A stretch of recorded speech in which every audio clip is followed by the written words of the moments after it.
केवळ मोबाईल हिसकावल्याच्या किरकोळ वादामधून एका मित्रानंच मित्राची हत्या केल्याची धक्कादायक घटना ही सेलूमध्ये घडली आहे। आरोपी मित्र सूरज ढेगणे याला मोबाईलचा राग मनात धरून प्रवीण राऊतची दगडानं ठेचून हत्या केली आहे आणि त्याचा मृतदेह हा बोर नदीपात्रामध्ये फेकून दिला। त्याचा मृतदेह सापडल्यानंतर पोलिसांनी केलेल्या तपासामध्ये ही धक्कादायक बाब समोर आली आहे।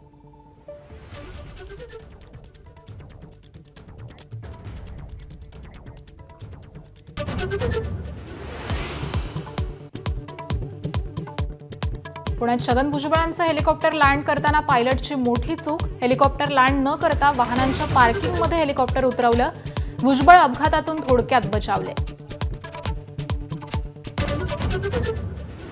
वारकरी संप्रदायात प्रतिगामी लोकांची घुसखोरी। महिला अधिकाऱ्यांच्या साहित्य संमेलनातील स्मरणिकेत शरद पवारांकडून उल्लेख। तर संप्रदायातील 60% लोकांची मांडणी धर्मांध शक्तींना बळ देणारी, पवारांचं मत।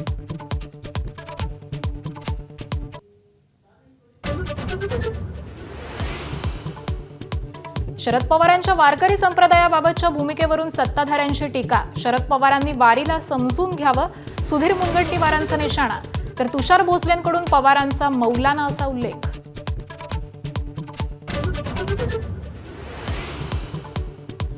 अमेरिकेचे उपाध्यक्ष जेडी व्हान्स पाकिस्तानात दाखल। इस्लामाबादमध्ये पाकिस्तानचे लष्कर प्रमुख मुनीर यांच्याकडून स्वागत। इराण अमेरिकेची इस्लामाबादमध्ये शांती वार्ता।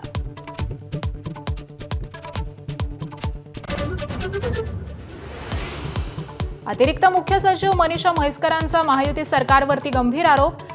माझा विभाग चालवायला महिला नको असं सांगत मला डावललं। म्हैसकरांचा महिला अधिकाऱ्यांच्या मराठी साहित्य संमेलनात गौप्यस्फोट।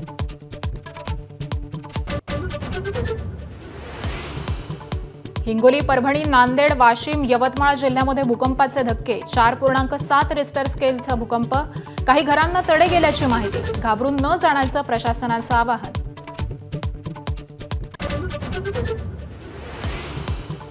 महात्मा फुलेंची आज जयंती। संसद भवन परिसरामध्ये राष्ट्रपती, पंतप्रधान, विरोधी पक्षनेत्यांकडून अभिवादन। अभिवादनानंतर पंतप्रधान मोदी आणि राहुल गांधींची चर्चा। एबीपी माझा, उघडा डोळे बघा नीट।